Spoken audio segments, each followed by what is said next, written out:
And we are live. Thank you everyone for joining another a day in a life off. Today it's a very special episode for me because I always wanted to speak with VPs and CTOs of engineering. So I'm super excited to have my guests here. I'll let them introduce them in a second. But my name is Mafalda. I work for Wonderway, and I'll let Ruven explain what Wonderway does once he introduces himself.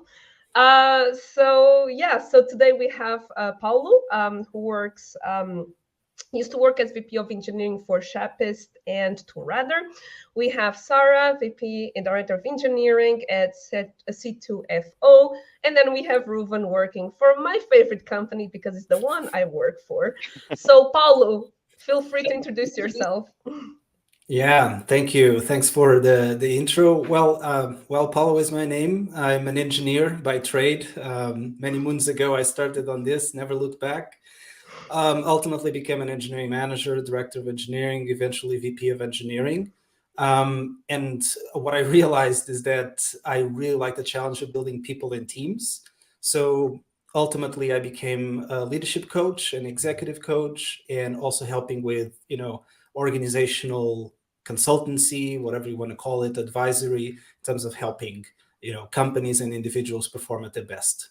And that's what I do today full time. Perfect. Sarah, tell us a bit about yourself. Yes, my name is Sarah. I have been in the engineering world for a while as well. I started as a software engineer and have worked at both a Fortune 500 and then a smaller startups. And so worked my way up also from software engineer to engineering manager and engineering director at this point. And so that is where I'm at right now at C2FO. We work in the financial world, helping support supply chains. Sounds great. Rufen. Yes, hello. Right, so I'm also an engineer. We've always been in the world of startups, really, and eventually co-founded Wonderway, the sales training platform, which Mafalda is hosting this event for today. And I'm super excited to be here, really. Yeah, thank you so much. As I said in the beginning, it's amazing to actually finally ask the questions I always wanted to ask to engineering leadership. So let's start with the basics. Let's start, Sarah. How's your role in a nutshell? How do you structure a day and what you do? Yeah, I would say I do spend a lot of my day collaborating with others. So whether that is one-on-ones with my direct reports or one-on-ones with others around the business to kind of stay connected with what's going on across the business as well. I would say I also ensure that my teams are delivering things that add value to C2FO and meeting expectations, growing so that we can meet the expectations, that we're prioritizing the right things to deliver like the most value that we can at the right time, and ensuring there's clarity for my teams, kind of, the right level of understanding of what we need to do, when we need to do it, and that they feel like they have ownership over what they're working on as well. So I would say that's kind of where my main focuses are in a nutshell. I see Ruven is agreeing, so I guess that's your turn. Yes, 100%. I mean, I think if I would put it into one word, it's that I'm basically a communicator. I think I am translating, like I'm in between the business side and the technical side, like for the product. I think that's where I sit. I have to add that I'm a little bit of a mixed role, I guess, being in a small company, being in a startup, being the co-founder. I also have a lot of other things on my plate, which I guess we will dive in a little bit later, like what challenges that brings along. But yeah, I think like if I had to reduce what I'm doing, what my day looks like in just like one or two sentences, I would say it's taking business requirements, translating them into technical requirements, and making sure that the team has all the information they need to run and to provide value and to build the right things. So yeah, basically removing obstacles by giving information. I think that is the key. I'm happy that you mentioned how you structure this. So, Paul, when you used to be a VP of engineering, how do you usually structure your day? Does your day look like? I think one of the interesting things about being a VP of engineering is that you don't have really a typical day. At least that was my experience. And so the challenge of structuring your day was very real. To me, the way I tried to think about it was, okay, I cannot have my hands in all the pies. So I need to pick my battles. Where's the leverage, right? What are the things that I'm going to spend my time on, or the people that I'm going to spend my time with, that are going to create the most leverage for the tech organization and to the company itself. So that means that when you think in terms of, say, the people, how they work together, and then the technology itself, I would have to kind of like break down my time and try to be as intentional as possible about that. So on the people side, I do believe that people are the real leverage that we have. So I would spend a lot of time with my direct reports. I would spend a lot of time with my engineering leadership team. For example, we would have a 1.5 hours meeting. People would call me crazy, but 1.5 hour, not the engineering leadership team itself, but they would call me crazy to have like 1.5 hour meeting every single week. But again, the leverage that it created was insane. Right? It was really a way to steer the technology and the technology group itself that was very effective. Other than that, again, one-on-ones with people, and certainly then to Ruben's point, being that translation layer between tech and non-tech is a super critical role that I think we definitely need that. Absolutely. The non-tech people, we definitely need a lot of translation. Absolutely. Sure. And I feel that engineering has a responsibility there to really, I don't call it educate other people on that, but to kind of build that shared context where we all understand why we're doing what we're doing, what is a priority, what are the trade-offs that are involved, and so I would spend a lot of time doing that throughout my days. I think I can just add to that, from a technical perspective. I think one of the challenges is that whenever you do something, like you have something you want to achieve, right? A value you want to provide, and the technical limit or the technical possibilities of how to achieve them are endless. So basically, it always comes down to helping make the right decision when it comes to like what path do we take to get to that value. Yeah. Basically, there's this trade-off between you can get there really, really quickly, but you will build up technical debt. You will build up, you cut a lot of corners. You right there. Yes, definitely. What's technical debt? Not everyone understands that word. Please, Mm-hmm. All right. Educate me, as Paulo said. Right. So technical debt is basically if you. Now I find it hard to put that in just a few words. Love that. Caught me there. Yeah, but basically, if you build something that you won't be able to build on top of, that you can't, it's something that is, a solution that works for its purpose, but it's not a good foundation that you can build on top. So it will kind of filling a hole, basically. It will come back to haunt you if you have to change it, you have to build on top of it, you have to extend it, or even remove or work around it. It's basically like just a quick thing that you've built to achieve something, but not in a sustainable way. Perfect. Did I get that right? I would just add one thing, and maybe Sarah also has thoughts on technical debt, because I'm pretty sure that she also deals with that theme, right? But I like to think of technical debt really as financial debt as well, because I think there's a parallel there. And debt is an instrument. It's not always bad, but it's something that gives us an opportunity to reach something that might be really important. But then eventually, to Ruben's point, we need to pay it back in some way, right? Just like financial debt, the principal eventually needs to be paid. So I think it's also part of what engineering directors and VPs of engineering CTOs really need to think about, is like, how do we use this instrument in the most helpful and useful way for the company? Yeah. And I would say to add to that from my perspective, it's also something that you need to invest in to manage kind of capacity and risk for the system as well.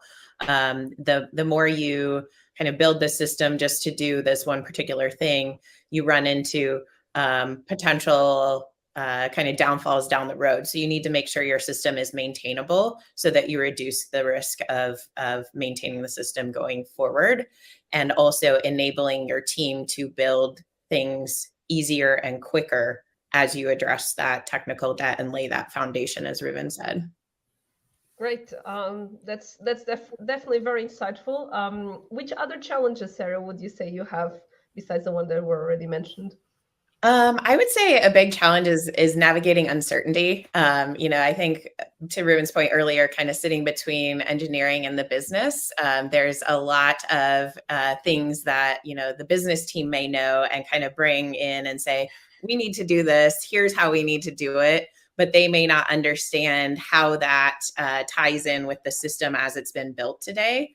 And they may not understand what details we need to know in order to accomplish the task. Also, sometimes when solutions are brought to engineering as opposed to problems, it may not be presented in the best way to achieve the outcome they're going for. So I think kind of sorting through and figuring out what are the right level of detail to get and what is the right information we need to best deliver what the business needs and is asking for. And so kind of creating clarity in that uncertainty, talking to the right people, and working through to achieve the goals that they're really asking for. Ruben, I see again, you're nodding. Yeah, I think I can just underline that, what Sarah said. I think there's a lot about, these like navigating these uncertainties, communicating it with the team, and striking the right balance. I guess that even comes back to the kind of the technical debt, as Paulo said, like how much debt should we take at this point to achieve something quick, what the business needs, versus doing it proper and investing more time, investing more resources into it, but make it more maintainable.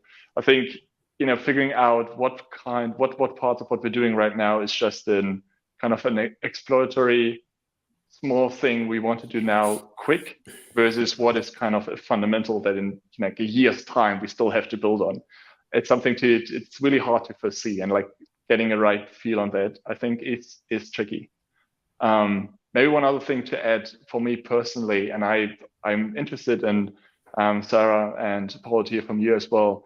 One of the things I'm personally struggling with is kind of this being high and low level at the same time. So I think that is something that is kind of a split I find myself having to do all day, basically from code review and answering technical questions sometimes, all the way up to business strategy and finding the right balance.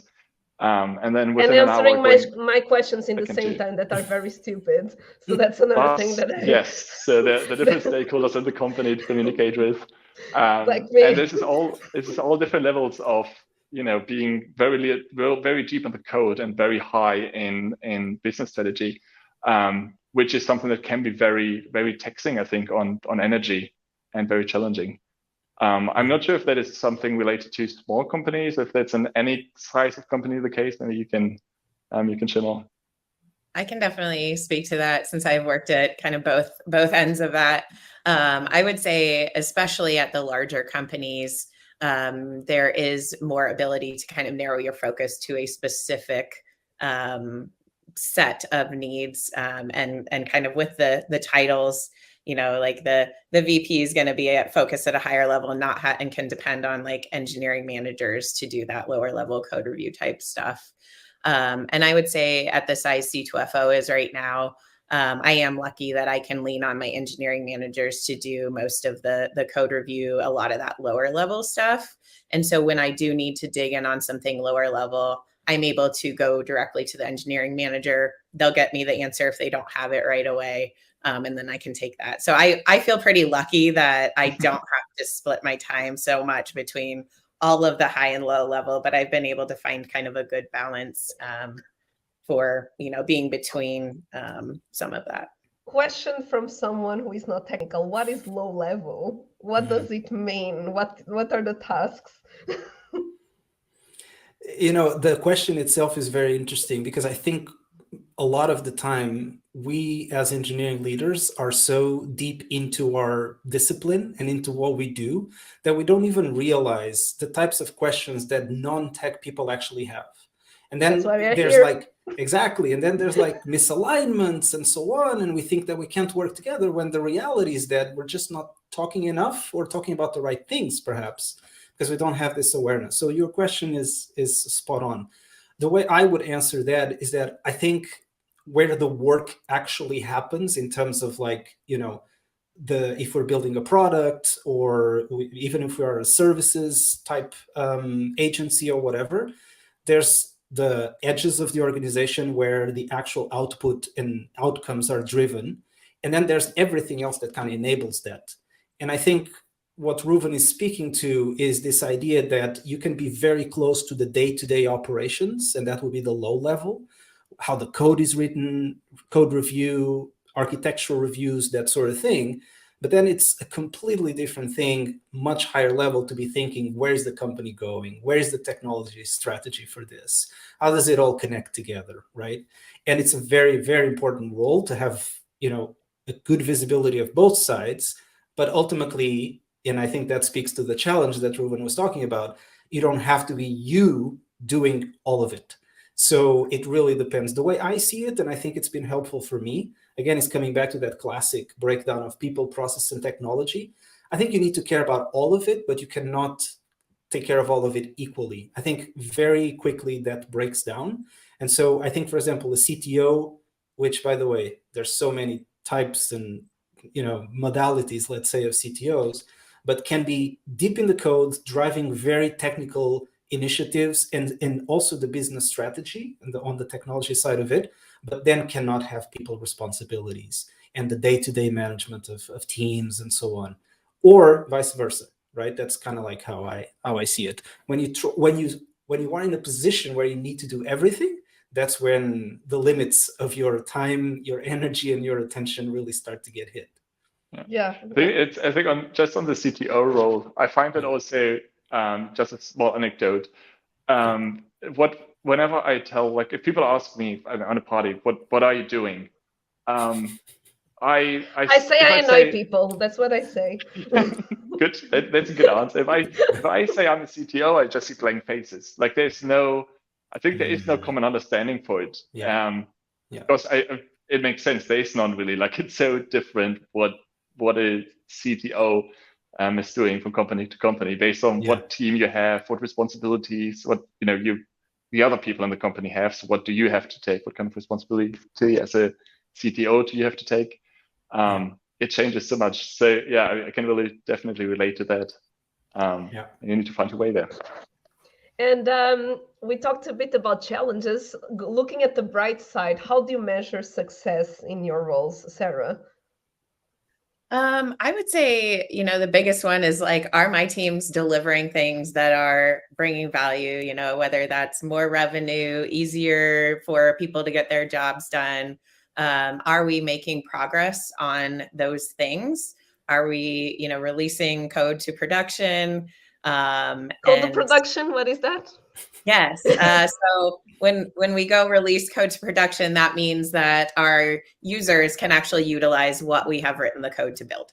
Perfect. Basically, a lot of times we'll have different environments where we kind of promote things through, one to kind of do testing, one to make sure that we feel good, everything's solid, we're ready to go. It's as bug-free as we can know at the time, and then make it available to the users.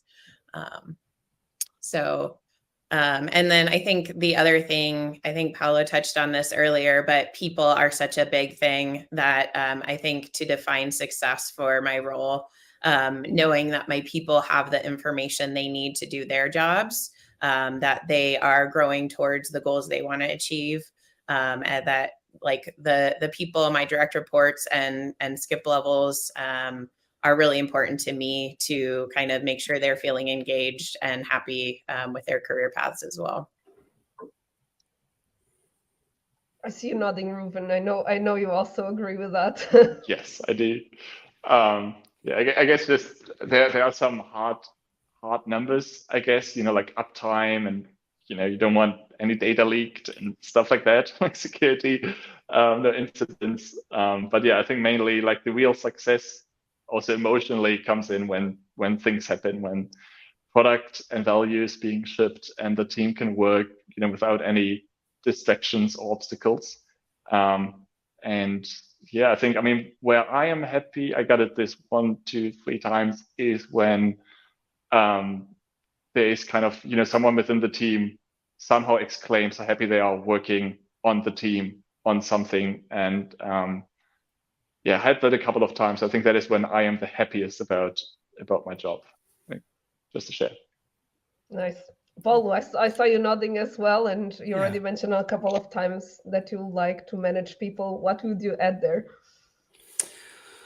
Well, I think building on top of what Ruben and Sarah said, I think I take even the longer term kind of view on this, which is, okay, we're all in one company. There might be multiple teams, but all of these people and all of these teams are here because we're trying to get closer to a certain vision and mission that the company has. So how do we measure ourselves against that? And are we making progress? I think it's a useful way to look at it because it promotes this one company, one team kind of mentality, rather than we're optimizing locally for our little silos here, and then the company itself is not really making progress. So I think paying attention to that is critical. On the other hand, I would say that promoting flow in the teams and flow of the work. So at the end of the day, especially if you're a product company, only your customers are going to be able to tell you the value of what you're building at the end of the day. So how do we get good product in their hands as often and as quickly as possible so that we can learn as fast as possible about what works and what doesn't? So the faster that loop happens, the faster we're learning, the faster we're creating impact and delivering that value. I think that translates directly to success. And by the way, also to happy people. Because I think most people, most engineers and non-engineers as well, we're happier when we're growing and when we're winning, right? So we want to win. How do we do that? And how do we measure our progress against that? I think it's very much what engineering leadership is also about.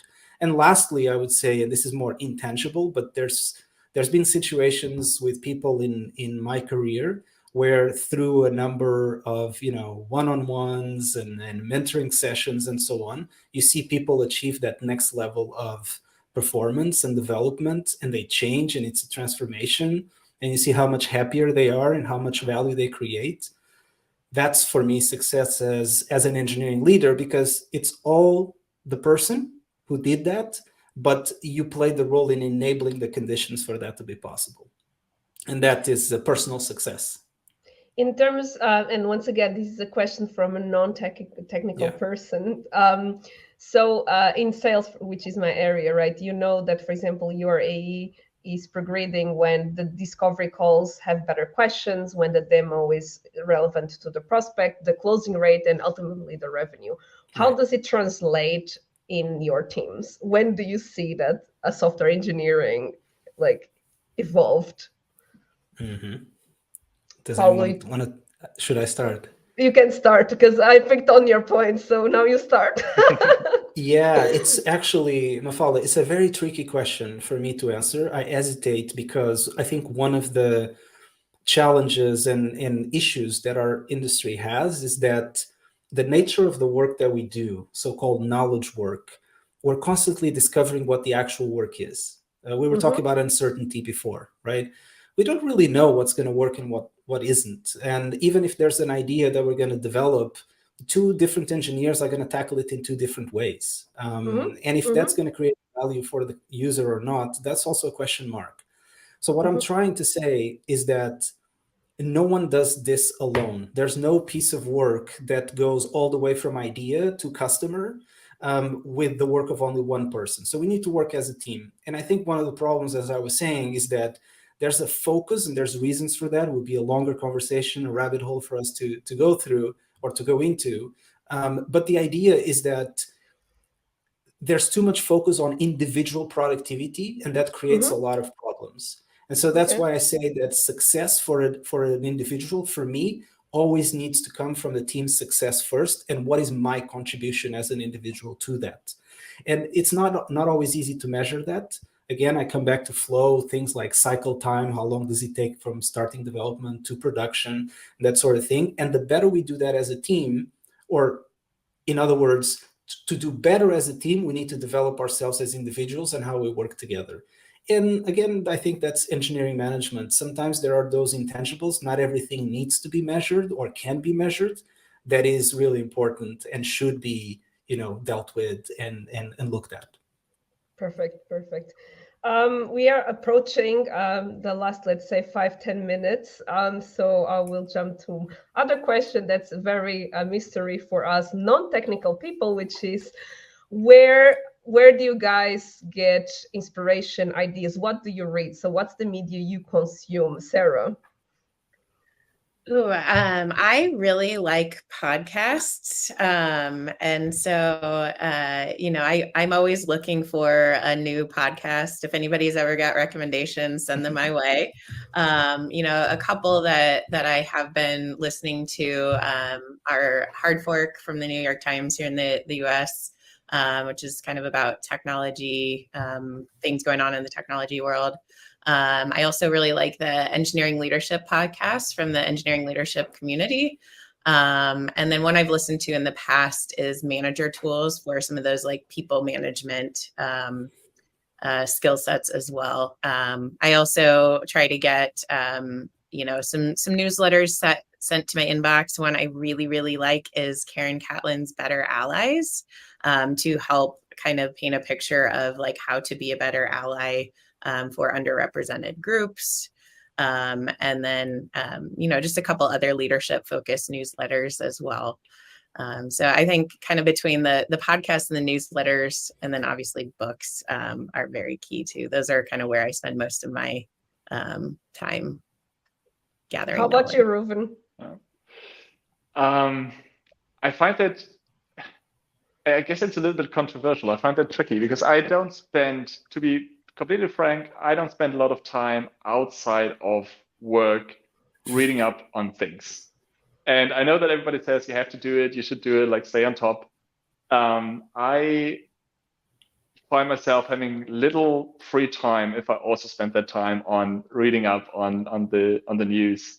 So I'm listening to a lot of podcasts as well, but mostly they are political, leisure, infotainment kind of things. Also very important. Work. Yes, I can relate to that. But on the technical side, so what I find, like what is happening to me is that I get it a little bit more in a random way. So a lot of this is coming from the team, which is amazing. So I have, we have experts in the technology we're using, and they are sharing with me what they've heard, what they've been thinking about.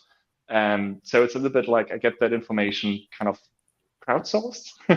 You're on it. And besides that, I do have a couple of newsletters on the tech stack that we're using, kind of the news of what's happening there. So I get that in. But I don't go out and follow any kind of specific media to get news. So yeah, that's my answer. I will say on those newsletters, I definitely have a lot of them unread in my inbox. So I hear you on the time. Don't we all? Yeah. So how about you, Paul? Similar to my co-guests.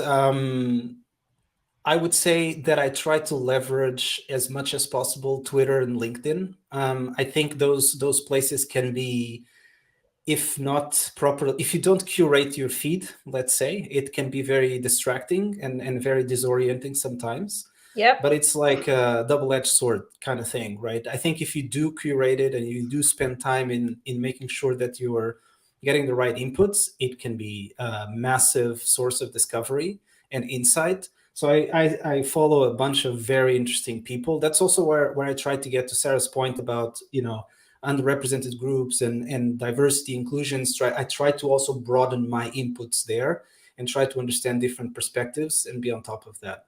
So very much on Twitter and LinkedIn, because then that gives me a lot of other pointers to other things. And I have to, plus one, the podcasts. I'm a huge podcast lover. And I'm also a huge lover of walking, which goes really well hand in hand, and running and stuff. So I do a lot of my podcast consumption that way. And I find that this, together with also some newsletters, suffer from the exact same problem, huge stack of unread newsletters. but it is what it is. Not to mention my Pocket Queue, this app where you collect your bookmarks, right? I think I have almost 3,000 links there, so I gave up at some point. I just get some every now and then, and I read when I have the time.